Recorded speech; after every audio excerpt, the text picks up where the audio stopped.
जय हिंद दोस्तों आज के इस वीडियो में हम समझेंगे एसएमई आईपीओ को। दोस्तों नवंबर के महीने में कई सारे एसएमई आईपीओ लाइंड अप हैं और SME IPO main board IPO से काफी डिफरेंट भी होते हैं। इसी वजह से काफी सारे डाउट्स भी आए हुए थे एसएमई आईपीओ के रिगार्डिंग, जैसे एसएमई आईपीओ में अप्लाई कैसे किया जाता है, इसमें अलॉटमेंट का प्रोसीजर क्या है, अगर अलॉटमेंट मिल जाए तो शेयर को सेल कैसे कर सकते हैं, क्या हम शेयर को प्री मार्केट में सेल कर सकते हैं, प्री ओपन जो मार्केट होता है उसमें सेल कर सकते हैं या नहीं कर सकते हैं, क्या हम शेयर को पार्ट्स में मतलब पार्शियली सेल कर सकते हैं, इसमें लॉट साइज क्या होता है, और फिर क्या इसके लिए अलग से कोई डीमेट अकाउंट चाहिए या नहीं चाहिए, जो आपके पास नॉर्मली डीमेट अकाउंट रहता है क्या हम उसी से इसमें ट्रेडिंग और अप्लाई कर सकते हैं या नहीं कर सकते। तो दोस्तों इस वीडियो में हम एसएमई आईपीओ को पूरा डिटेल में कवर करेंगे और साथ ही अभी जो वाइटल कैमटेक का आईपीओ ओपन है एसएमई सेगमेंट का, उसे भी इसी वीडियो में कवर करेंगे। तो ये वीडियो काफी इंफॉर्मेटिव होने वाला है, तो प्लीज इसे लास्ट तक जरूर देखिए। चलिए स्टार्ट करते हैं। तो दोस्तों सबसे पहले तो ये समझते हैं कि एसएमई आईपीओ होता क्या है। यहाँ एसएमई का मतलब है स्मॉल एंड मीडियम एंटरप्राइजेस। तो दोस्तों ये बहुत ही छोटी कंपनी होती हैं जिनका मार्केट कैपिटलाइजेशन 1 करोड़ से 25 करोड़ तक का होता है। मतलब 25 करोड़ से कम के जो मार्केट कैपिटलाइजेशन की कंपनी है वह एसएमई आईपीओ के लिए एलिजिबल होती है, उसके लिए रजिस्टर करती हैं। तो दोस्तों कंपनी चाहे छोटी हो या बड़ी हो, उसे पैसे तो रेस करने होते हैं केपेक्स के लिए, कैपिटल एक्सपेंडिचर के लिए, अपने कंपनी को एक्सपेंड करने के लिए। तो दोस्तों जो छोटी कंपनी होती है अगर वो बड़ी कंपनी के साथ ही, मतलब जहां टीसीएस, रिलायंस, एचडीएफसी बैंक, इतनी बड़ी कंपनी लिस्टेड है, साथ में अगर लिस्ट हो जाए तो जो बड़े क्यूआईबीज हैं, एचएनआईज हैं, जो बड़े इन्वेस्टर्स हैं, जो पैसे लगाते हैं, वो उनकी नजर इन छोटी कंपनियों पे कभी नहीं पड़ेगी, क्योंकि ये फिल्टर आउट ही हो जाएंगी। क्योंकि वो नॉर्मली जो पैसा लगाते हैं वो लगाते हैं 10,000 करोड़ से बड़ी कंपनी, या काफी अच्छे प्रॉफिट्स ही उनके अगर 1,000 करोड़ के ऊपर हो, और यहाँ तो इनका टोटल मार्केट कैपिटलाइजेशन ही 25 करोड़ से कम का है। तो दोस्तों इसीलिए एक अलग से कैटेगरी बनाई गई है जहां एसएमई जो कंपनीज है, मतलब स्मॉल एंड मीडियम एंटरप्राइजेस, ये रजिस्टर होती हैं, फिर लिस्ट की जाती हैं। तो दोस्तों इसके लिए दोनों एक्सचेंज जो हमारे हैं, एनएसई हो चाहे बीएसई, दोनों में एक अलग से प्लेटफॉर्म है। बीएसई का है बीएसई एसएमई और एनएसई का है एनएसई इमर्ज। तो इस प्लेटफॉर्म में ये जो लिस्ट की जाती हैं जो हमारे स्मॉल एंड मीडियम एंटरप्राइजेस होते हैं। अब दोस्तों एसएमई आईपीओ, जैसे अभी वाइटल कैमटेक का आईपीओ ओपन है, इससे पहले अन्नपूर्णा स्वादिष्ट का आईपीओ आया हुआ था, या फिर मेन लाइन या मेन बोर्ड आईपीओ में अभी डीसीएक्स सिस्टम लिमिटेड का आईपीओ अभी ओपन है, उससे पहले हर्षा इंजीनियरिंग का आया था, इलेक्ट्रॉनिक स्मार्ट इंडिया का आया था। तो यह depending on their market capitalization list किए जाते हैं कि ये एसएमई कैटेगरी में आ रहा है या फिर मेन बोर्ड में आता है। तो दो तरीके के आईपीओ होते हैं, पहला एसएमई, मतलब पहला तो मेन बोर्ड ही मान लीजिए जो मेन लाइन आईपीओ होते हैं, सेकंड एसएमई आईपीओ होते हैं जिनका मार्केट कैपिटलाइजेशन काफी कम होता है, 25 करोड़ से कम होता है। और दोस्तों इनके बीच एक और बड़ा डिफरेंस है, वह यह है कि जब आप मेन बोर्ड आईपीओ के लिए अप्लाई करते हैं तो जो अमाउंट आपको चाहिए वो ऑलमोस्ट लगता है 15K के अराउंड, मतलब 15,000 के आसपास का राउंड लगता है, अमाउंट लगता है मेन बोर्ड आईपीओ में अप्लाई करने के लिए। वहीं जो एसएमई सेगमेंट के आईपीओ हैं उसमें अप्लाई करने के लिए आपको मिनिमम 1 लाख रुपए चाहिए। तो यहाँ ये सबसे बड़ा डिफरेंस आ जाता है कि इसमें मिनिमम 1 लाख रुपए चाहिए, और रिटेल कैटेगरी में जो आप अप्लाई कर सकते हैं वो है मैक्सिमम लिमिट 2 लाख रुपए तक की। तो इसीलिए यह जो है 1 लाख से 2 लाख के बीच में अमाउंट रहता है एसएमई आईपीओ में अप्लाई करने के लिए। और काफी ये छोटी कंपनी होती है, तो इसमें जो ट्रेडिंग होती है वो लॉट में होती है, इसे हम आगे और डिटेल में समझेंगे। अब अब दोस्तों इसमें एक और डाउट आता है कि अगर कोई एसएमई कंपनी है, मतलब जिसका मार्केट कैपिटलाइजेशन बहुत छोटा है, एसएमई कैटेगरी में उसकी लिस्टिंग हुई है, तो क्या वो कभी मेन लाइन या फिर मेन बोर्ड में शिफ्ट की जाएगी या नहीं की जाएगी। तो दोस्तों अगर कोई एसएमई कंपनी है, अगर वह लिस्टिंग के बाद उसका मार्केट कैपिटलाइजेशन बढ़ता है, तेजी से डिमांड देखी जाती है, जैसा अभी पिछले कुछ एसएमई आईपीओ में हुआ भी है, तो उसे बाद में मेन बोर्ड आईपीओ में शिफ्ट कर दिया जाता है। अब दोस्तों जो सबसे जरूरी सवाल आता है कि इसमें ट्रेडिंग किस प्रकार से की जाती है। तो जैसा आपने देखा होगा एफ&ओ सेगमेंट में, मतलब फ्यूचर एंड ऑप्शन में जो ट्रेडिंग होती है वो लॉट में होती है, मतलब उसका एक लॉट साइज होता है, उसी लॉट में ट्रेड किया जाता है। वैसे सिमिलरली एसएमई में भी लॉट साइज में, मतलब एक पूरे लॉट में ट्रेडिंग होती है, एक लॉट को बाय किया जाता है या लॉट को सेल किया जाता है। इसमें आप शेयर्स बाय या शेयर को सेल नहीं करते। आप इसे ऐसे समझ सकते हैं, जैसे वाइटल कैमटेक का भी आईपीओ ओपन है, तो इसमें जो लॉट साइज है वो है 1200 शेयर्स का। तो जब आपको अगर मान लीजिए ये 1200 शेयर्स और इसका जो प्राइस बैंड है वो है 95 से 101 का, तो 101 रुपीज में आपको अलॉट हो जाते हैं। तो ये जो टोटल अमाउंट आपको एप्लीकेशन के दौरान लगेगा वह होगा 1,21,200 रुपए के अराउंड। तो ये जो लगेगा, इसमें पूरे लॉट को आपको सेल करना होगा लिस्टिंग के बाद, या फिर पूरे लॉट को बाय करना होगा अगर आप ट्रेड करना चाहते हैं उसमें फर्दर। आप इसमें कुछ शेयर्स को, जैसे आप चाहें अगर कि मैं इसमें से 200 शेयर या 300 शेयर को सेल कर दूं, ऐसा नहीं होगा, आपको पूरा लॉट खरीदना होगा या फिर पूरे लॉट को सेल करना होगा। और दोस्तों एक और डाउट आता है इसके रिगार्डिंग कि कोई अलग से डीमेट अकाउंट की जरूरत पड़ती है या फिर कोई अलग से सेगमेंट ओपन करना होता है। तो जैसे फ्यूचर एंड ऑप्शन में आपको एक अलग सेगमेंट है, वो उसके लिए अलग से ओपन करना होता है आपके डीमेट अकाउंट में, इसमें ऐसा कुछ भी नहीं है। नॉर्मल ही आपके डीमेट अकाउंट के थ्रू, और अलग से कोई डीमेट अकाउंट भी नहीं चाहिए, जो आपका आप स्टॉक्स जीरोधा जो भी डीमेट अकाउंट है जिसमें भी आप उसके थ्रू अप्लाई भी कर सकते हैं और ट्रेडिंग भी कर सकते हैं। और दोस्तों एक और जो बहुत बड़ा डाउट आता है, वह क्या इसमें रिटेलर्स जो हम आप जैसे लोग हैं, वह क्या इसमें अप्लाई कर सकते हैं? तो जैसे मेन बोर्ड जो आईपीओ होते हैं, उसमें रिटेलर्स का एक पर्टिकुलर कोटा होता है, रिजर्वेशन होता है। तो वैसा सिमिलरली एसएमई आईपीओस में भी रहता है। यहाँ पर अगर आप देखें तो क्यूआईबीस का कोटा है 50% का, एनआईआईस का मतलब एचएनआईस का है 15% का, और रिटेलर्स का 35% का कोटा है। और अगर दोस्तों ऐसा जरूरी नहीं है कि क्यूआईबीस का इसमें कोटा हो ही, अगर क्यूआईबीस का कोटा नहीं रहता तो कई बार एचएनआईस का 50% और रिटेलर्स का रिटेल इन्वेस्टर्स का 50% कर दिया जाता है। पर अगर इसमें क्यूआईबीस का भी कोटा है, मतलब लार्ज इन्वेस्टर जो बड़े इन्वेस्टर्स हैं, उनका भी फोकस इसमें है, इस आईपीओ में पर्टिकुलर में, तो इसे काफी पॉजिटिव साइन माना जाता है किसी एसएमई आईपीओ के लिए। दोस्तों आप जानते हैं कि how to apply in SME IPO. तो जिस तरह से हम मेन बोर्ड आईपीओ के लिए अप्लाई करते हैं, वह जो प्रोसीजर है, सिमिलरली वही प्रोसीजर है एप्लीकेशन का या अप्लाई करने का एसएमई आईपीओ में। उसमें कोई भी डिफरेंस नहीं है। आप नेट बैंकिंग के माध्यम से या फिर यूपीआई के माध्यम से किसी भी तरह से इसमें अप्लाई कर सकते हैं। पर अगर आपको यूपीआई के थ्रू करना है, तो यह जो फैसिलिटी है वो आपको सिर्फ जीरोधा ही प्रोवाइड कराता है। बाकी जो ब्रोकरेज हाउसेज हैं, वो आपको इस तरह की फैसिलिटी प्रोवाइड नहीं कराते हैं। और दोस्तों जैसे बाकी मेन बोर्ड आईपीओ में होता है ओपनिंग डेट, क्लोजिंग डेट और बाकी लिस्टिंग होती है, तो सिमिलरली वैसे ही एसएमई आईपीओ में होता है। तो हम वाइटल कैमटेक के आईपीओ की कुछ इंपॉर्टेंट डेट्स को देख लेते हैं। इसकी ओपनिंग डेट है वो 31 अक्टूबर की है। क्लोजिंग डेट जो कि बहुत ही महत्वपूर्ण होने वाली है, जिस दिन हम डिसाइड करेंगे कि हमें वाइटल कैमटेक में अप्लाई करना है या नहीं करना है, which depends on subscription status कि कितना वो सब्सक्राइब हो रहा है। और फिर उसके बाद डिमांड पता चलेगी, क्यूआईबीस कितना उसमें इंटरेस्ट दिखा रहे हैं, बड़े जो एंकर इन्वेस्टर्स हैं वह कितना इंटरेस्ट दिखा रहे हैं। यह सब देख करके, सब्सक्रिप्शन स्टेटस और जीएमपी को देख करके हम 3 नवंबर को डिसाइड करेंगे कि वाइटल कैमटेक में हमें अप्लाई करना है या नहीं करना है। और इसके बाद इंपॉर्टेंट डेट हो जाती है बेसिस ऑफ अलॉटमेंट। आपको पता चलेगा कि आपको अलॉटमेंट शेयर्स का या उस लॉट का हुआ है कि नहीं जिसके लिए आपने अप्लाई किया, वह है 9 नवंबर। फिर इनिशिएशन ऑफ रिफंड, अगर आपको अलॉटमेंट नहीं होती है तो 10 नवंबर को आपका पैसा आपके अकाउंट में वापस आ जाएगा।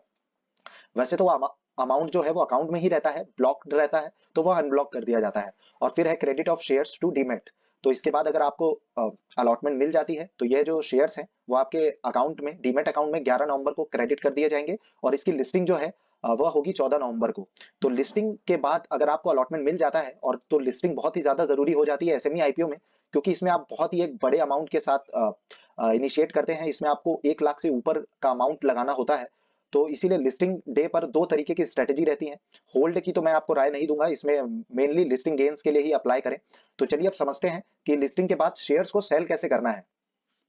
तो दोस्तों आप समझते हैं how to sell allotted SME IPO. ये सबसे जरूरी सवाल है, क्योंकि कई बार क्या होता है, हमें अलॉटमेंट तो मिल गया किसी एसएमई आईपीओ में, पर और उसमें प्रॉफिट भी शो कर रहा है, पर हम उसे सेल ही नहीं कर पा रहे हैं। तो इसको सेल करने का मतलब बेचने के 2 तरीके हैं। पहला तो पोस्ट लिस्टिंग और दूसरा है प्री मार्केट। तो ये पोस्ट लिस्टिंग क्या है? जब प्राइमरी मार्केट से शेयर सेकेंडरी मार्केट में ट्रेड होने लगते हैं, मतलब 10 बजे के बाद जब शेयर्स लिस्ट कर दिए जाते हैं और उसमें ट्रेडिंग स्टार्ट हो जाती है, तो आप उसमें सेलिंग कर सकते हैं। मतलब जो लॉट आपको अलॉट हुआ है, उसको आप सेल कर सकते हैं सेकेंडरी मार्केट में। पर अब इसमें दिक्कत क्या आती है कि क्योंकि एक तो एसएमई आईपीओ बहुत छोटे होते हैं, और दूसरा इसकी ट्रेडिंग होती है लॉट में, और वो एक लॉट ही होता है लाख लाख रुपए का, मतलब 1 लाख के अबव। तो क्योंकि ये इतना ज्यादा होता है, तो बहुत कम इसके बायर मिलते हैं। तो कई बार इसमें लगातार लोअर सर्किट लगने लगता है, कई बार अपर सर्किट लगने लगता है। तो हम इसे जो अलॉटेड लॉट है उसे सेल ही नहीं कर पाते पोस्ट लिस्टिंग के बाद। तो ये काफी एक दिक्कत वाली बात हो जाती है। तो इसीलिए अगर आप लिस्टिंग गेन के लिए अप्लाई कर रहे हैं, तो आप कोशिश करें कि उसे प्री ओपन मार्केट में ही सेल कर दें। अब ये प्री ओपन मार्केट क्या होता है? तो दोस्तों 10 बजे जब वो शेयर्स लिस्ट होते हैं, उससे पहले जो 9 से 9:45 तक का जो टाइम है, इसे कहते हैं प्री ओपन मार्केट। अब ये 9 से 9:45 में होता क्या है, जो सप्लाई एंड डिमांड है उस स्टॉक की, उस शेयर की, उसके हिसाब से जो सौदे हैं सारे के सारे सेटल किए जाते हैं उस 45 मिनट का जो मार्जिन है उसमें। अब इसमें क्या है, 9:45 को एक जो एग्जीक्यूट कर दिया जाता है ऑर्डर, कि 9:45 पे एक फिक्स प्राइस आ जाता है लास्ट में कि ये इतने में ओपन होगा। अब उससे पहले का जो टाइम है, हमें जो 45 मिनट मिले, उसमें हम अपना एक ऑर्डर प्लेस कर सकते हैं कि हमें इतने पर इस ऑर्डर को प्लेस करना है, इतने अमाउंट पे उसे सेल करना है। अब इसके लिए कोई नॉर्मल ऑर्डर नहीं लगाना होता, इसमें हमें लिमिट ऑर्डर लगाना होता है। अब ये लिमिट ऑर्डर क्या होता है? तो दोस्तों इसमें हम मार्केट को एक रेंज देते हैं, मतलब एक लिमिट प्रोवाइड करते हैं। कि जैसे मान लीजिए वाइटल कैमटेक का ही एग्जांपल ले लें, तो इसका जो प्राइस बैंड है वो है 95 टू 101 का। तो अगर इसका मान लीजिए जीएमपी चल रहा है 100% का, तो अगर ये 101 इसका जो शेयर प्राइस है ये लिस्ट होगा, और 100% के प्रॉफिट के साथ तो ये 202 पे होगा। तो मतलब 100% का लिस्टिंग गेन देगा अगर इसका जीएमपी 100% के आसपास दिखा रहा है, मान लीजिए बस।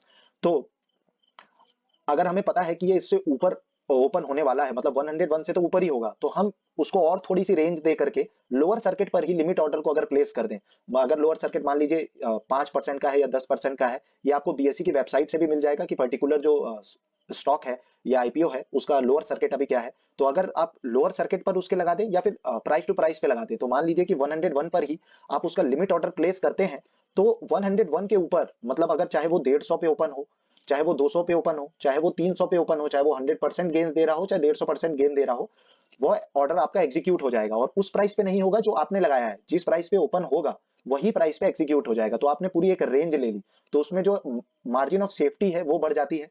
और सबसे अच्छी जरूरी चीज ये है कि प्री मार्केट में ही ऑर्डर सेल हो जाता है, क्योंकि अगर मान लीजिए कि आपने 100% जीएमपी देखा और आपने 202 का ही ऑर्डर लगाया, वाइटल कैमटेक में ही 202 का ऑर्डर लगा दिया लिमिट ऑर्डर, पर वो ओपन हो गया 180 में, तो वहां आपको मार्जिन जो प्रॉफिट है वो 70 टू 80% का मिल रहा है, पर वो ऑर्डर ही एग्जीक्यूट नहीं हो पाएगा और उसके बाद प्री पोस्ट लिस्टिंग के बाद क्या पता आप उसे सेल भी ना कर पाए।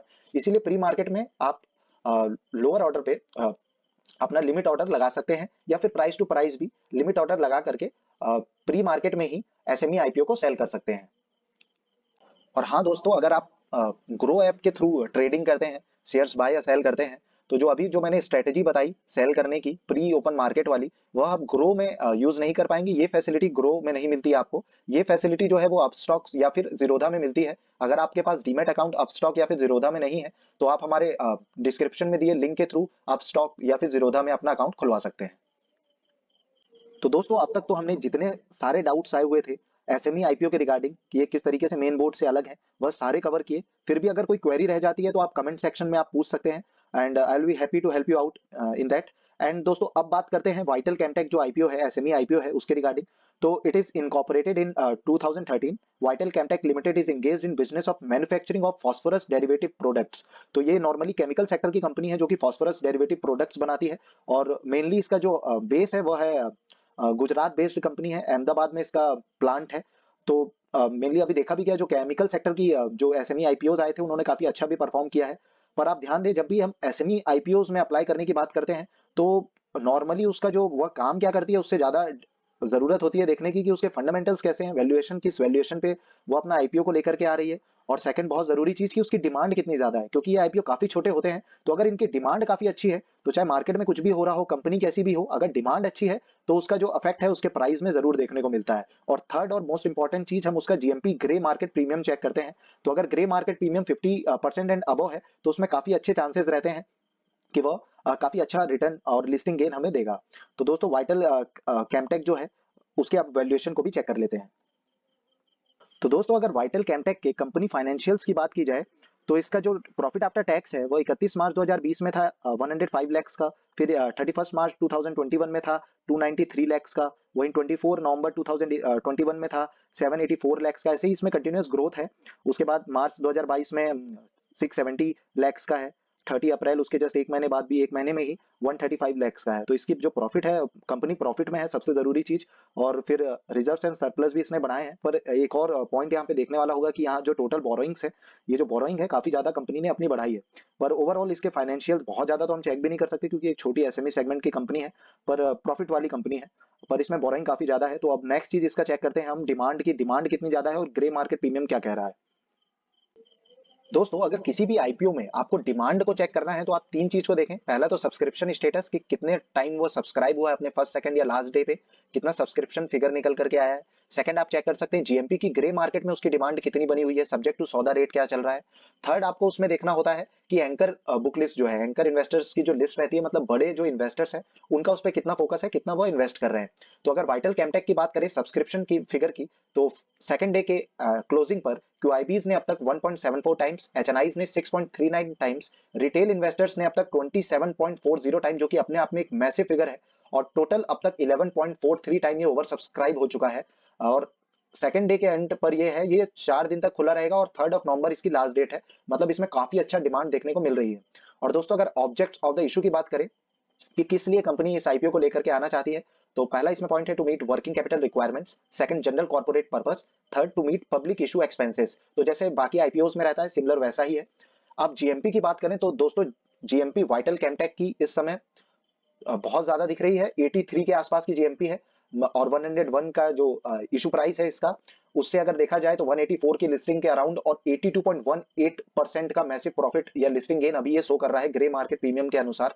तो अभी के जीएमपी के अनुसार माना जाए तो इसमें काफी अच्छे एक तो मैसिव सब्सक्रिप्शन भी देखने को मिला है, तो ये काफी अच्छा लिस्टिंग गेन प्रोवाइड करवा सकता है। और सब्जेक्ट टू सौदा रेट की बात करें तो 75,000 का दिख रहा है, मतलब ये काफी एक अच्छी कंपनी है। On the basis of demand की अगर बात करें तो इसमें काफी अच्छा डिमांड भी है, ग्रे मार्केट प्रीमियम भी काफी काफी अच्छा चल रहा है, सब्सक्रिप्शन स्टेटस भी काफी अच्छा है। पर हम लास्ट डे तक वेट करेंगे, क्योंकि अगर आप पहले दिन लगाओ चाहे लास्ट दिन लगाओ, जो तरीका है अलॉटमेंट का वह सेम ही रहेगा, आपके भी उतने ही चांसेस हैं। तो आप लास्ट दिन 12-1 बजे के बाद अगर यह जीएमपी लगातार मेंटेन कर पाता है, क्योंकि जीएमपी में अक्सर देखा जाता है कि उलटफेर होता रहता है, काफी डाउन चला जाता है या काफी अप चला जाता है। और आज 1 नवंबर को फेड मीटिंग भी होनी है इन्फ्लेशन के रिगार्डिंग की कितने बेसिस पॉइंट पे हाइक किया जाएगा।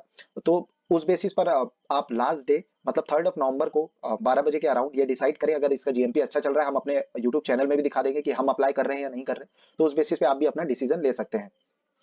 दोस्तों आशा है कि आज एसएमई आईपीओ के रिगार्डिंग आपको अब कोई डाउट नहीं रह गया होगा इस वीडियो के बाद। फिर भी अगर कोई डाउट है तो आप कमेंट सेक्शन में अपनी क्वेरी को रेज कर सकते हैं, हम जरूर आपकी हेल्प करेंगे।